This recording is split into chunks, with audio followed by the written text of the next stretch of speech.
First of all, I apologize once again for having canceled our fall training retreat, and much appreciation for the get well soon emails and messages. I'm still working on it, but getting there. This online session should get us started as quickly and as effectively as possible for our fall 2015 Ambassador Program, but we'll be adding additional training and activities to our monthly meetings as well.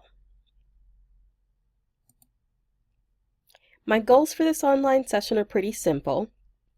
I just want to remind everyone of the purpose of the Ambassador Program, give you the major dates and requirements for fall 2015, and make sure you know how to stay up to date on all the commitments and activities for the semester. Don't feel obligated to take notes this time. The online presentation will be available all semester on OrgSync, and all the dates and responsibilities will also be posted there as well. Most of you have heard me talk about how I think of our student ambassadors as the showcase students for major events on campus. Whether we're working an event all together or in small groups, we are often the first face that campus guests see when they arrive. To be chosen as an ambassador at MSU really is a big deal, so I hope you'll make the best of the opportunity. This is the perfect chance for you to practice those soft skills that your future employers will be looking for. So take advantage of every chance to shake a hand, give directions, and have an impact on someone new.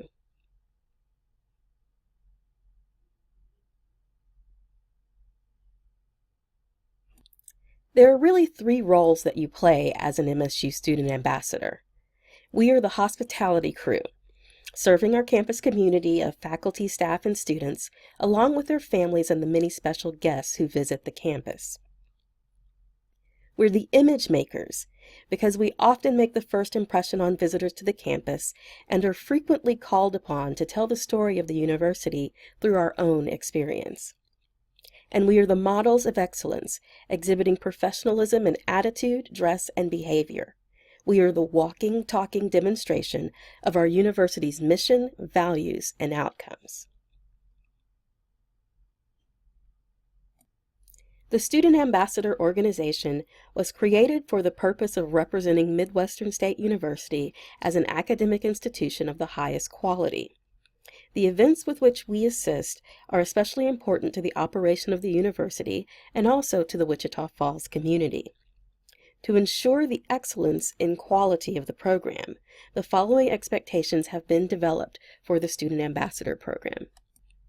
First of all, ambassadors are present. That's not a complicated rule, but sometimes it can be challenging. There's a set of required events and meetings that all ambassadors must attend, and then there are optional events, which you may be asked to assist with. There's no minimum number of optional events to complete each year, but 4 or 5 is a good guideline. We do recognize that ambassadors are students and have commitments with class and work that can't be avoided. But in those instances, as with any professional position, we expect you to show up for the events that you committed to. And when you can't, you should make sure that there is a substitute in place so that the responsibilities are fulfilled. This is how we maintain the positive reputation of the Ambassador Program. Unexcused absences and tardies can lead to dismissal from the program. Communication with the Office of Student Development and Orientation is really critical in making sure that you stay in good standing. These are the required programs for this fall. For Family Day, September 26, every ambassador will be working a 2-hour shift. Sign-ups will start next week for that day. For homecoming, each ambassador will work 2 events. But here's a tip. If you sign up for filling the bonfire torches, you only have to work that one activity since it's a pretty dirty job. The President's Excellence Dinner takes place on a Thursday evening, so plan accordingly. And the remaining required events are Mustang's Rally, the Honors Banquet in the spring, and graduation.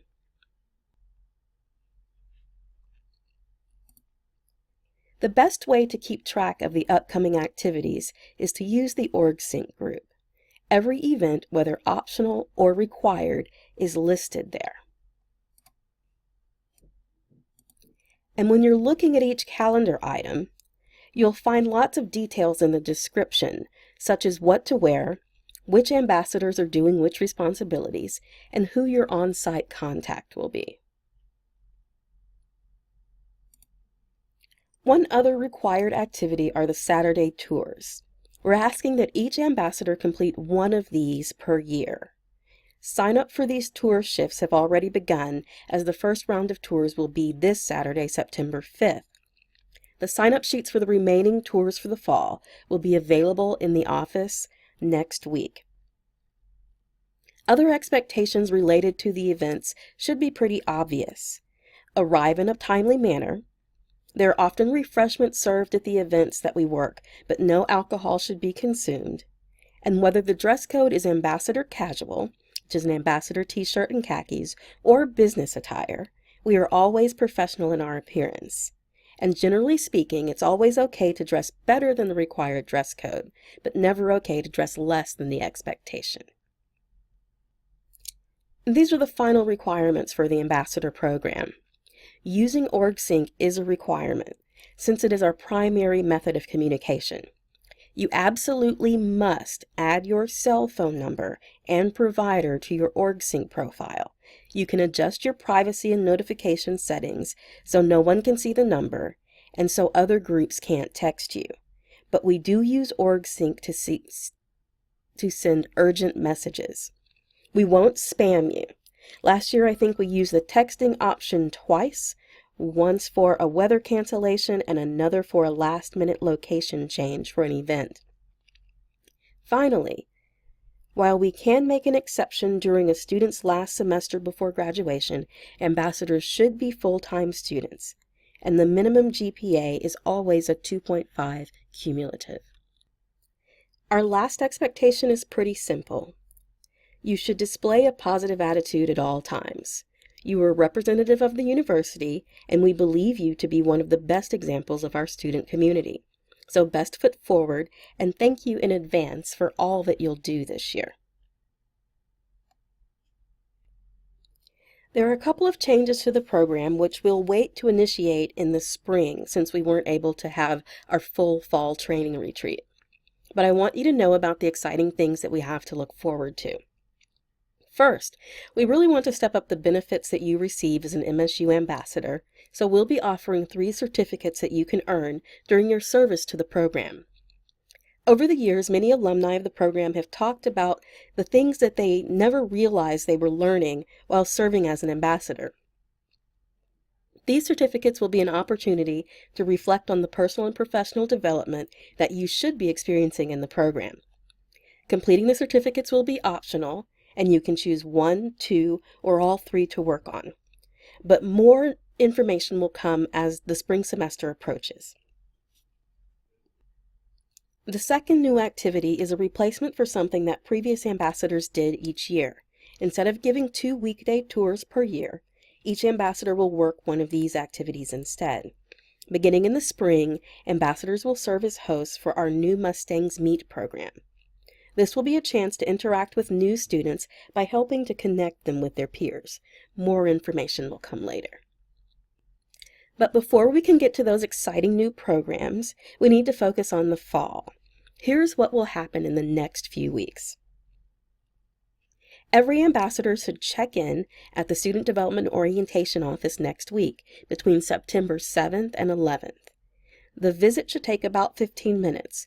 You'll be verifying your contact information with us, signing the Ambassador Expectations Agreement, choosing your shifts and upcoming optional events for some of the September and early October activities. Additionally, new members can pick up their ambassador shirts while they're here.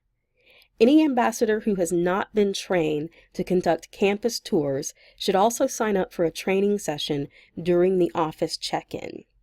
Those trainings will take place between September 14th and 18th.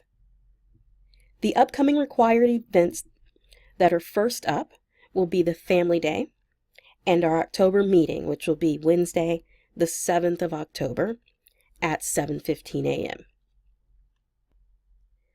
All these dates and many of the optional programs that you can sign up for are already posted on OrgSync, and it's really easy to add those to your calendar using the iCal or Google Calendar buttons. Well, that's it for our first online training. Thanks again for your willingness to serve your campus and for just generally being awesome. Our year may be off to a rough start, but I know it will be a great one. If you do have any questions, feel free to message me through OrgSync or email or stop by the office. Thanks again and have a good day.